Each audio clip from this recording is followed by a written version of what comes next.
last year, we started our warp and weft manipulation project together with Kadi, and we connected this project with our weaving course to get to see what students also can create for our project.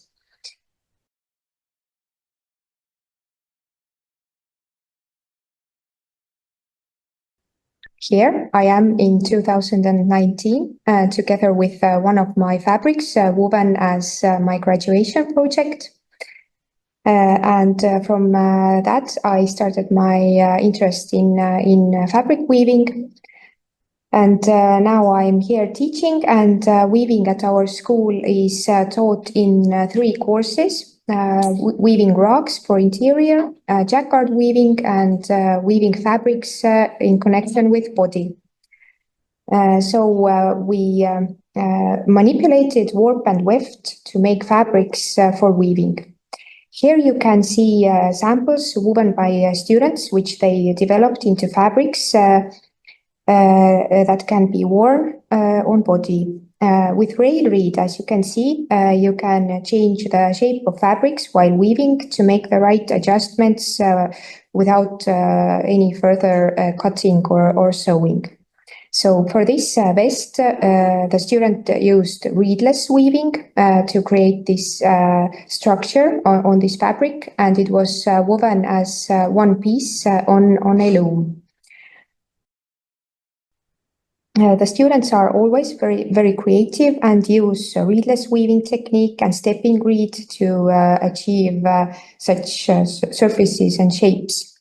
This piece was woven with RailReed, and this dress you have already seen on our poster for this event, and this was woven using this reedless weaving technique, which allowed to make this shrinking lower hem of the dress, and also the floats create the sides for the dress and the holes for the arms to come out. You can see that we used this special kind of chunky yarn for weaving that was also made by our colleagues in our local factory, and the students are always very happy to use these colorful and chunky yarns. For this dress, RailReed was also used to create these waves in warp. And the students are always encouraged to already think about what the shape of the fabric should be, to already take it into account while weaving. They also have to create the story for their collection. And for this collection, the student wanted to depict the underwater life. And as you can see, the student used very creatively the stepping reed weaving method. And at the same time, she already thought through what the shape and has to be, and created already these holes inside the fabric so that the fabric could be worn and shouldn't be cut later. This fabric used reedless weaving to create these very beautiful waves in weft. And it is always very good to see how students use the techniques to create their very own projects. So now you are going to see how this year students are wearing the works from last year's students, to get to know their future assignment, and to get the feeling what they are going to create themselves, and hopefully also develop their own ideas. Here you also can see a little bit of our schoolyard, and it was when we filmed the video, it was very warm and sunny, so it was a very nice to do this kind of assignment with the students.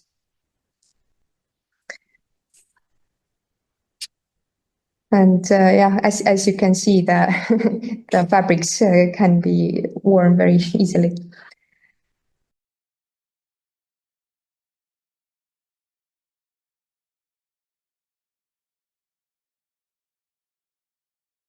So now you are going to see how we attach the tools on the looms. Here I am warping the rigid heddles, heddle modules on the loom. And in my opinion, it is very easy to set up the weaving for this type of weaving, because you don't need any heddles and treadles, because the rigid heddle modules do all the work. And modules allow the students to create very this kind of wavy fabrics, and you can also take the modules off from the frame very easily to turn them around to create twists in warp. So this is a very creative kind of weaving. And as you can see, these clips are also used to hold the modules on the frame. So it would be not too difficult to weave at the same time. And yeah, now you're going to see how these warp twists look like in the fabric. Yeah, in my idea for this type of weaving is that like the weaving doesn't have to be the same all the time.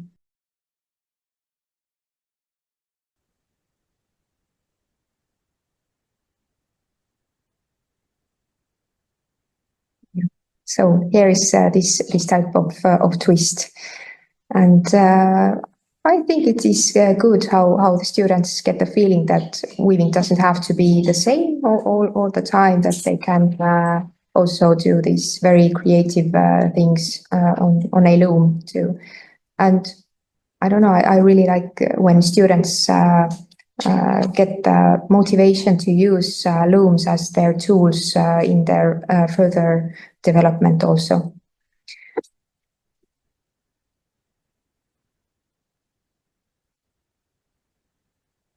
Here you can see how the warping of RailReed is happening, and usually many threads are going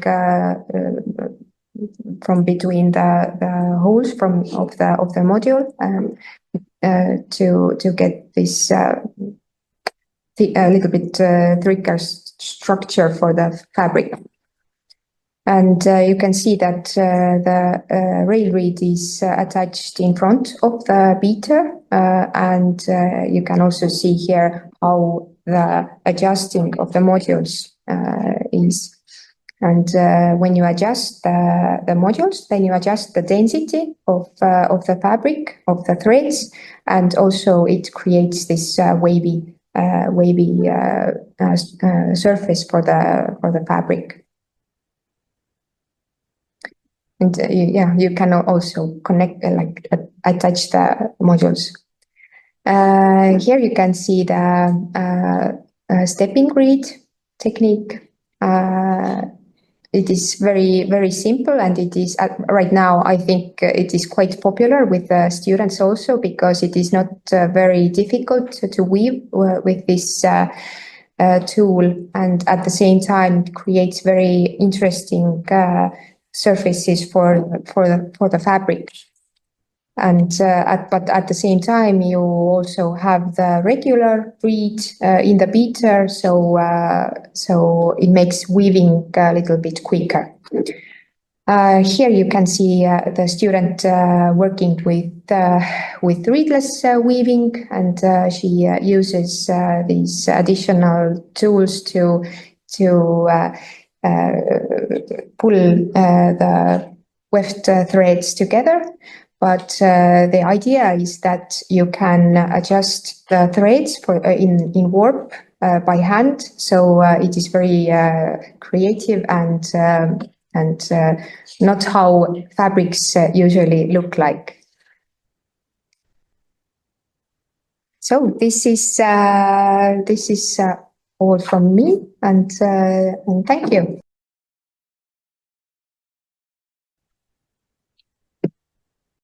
So these are our students. Yeah. So hello from us to New York.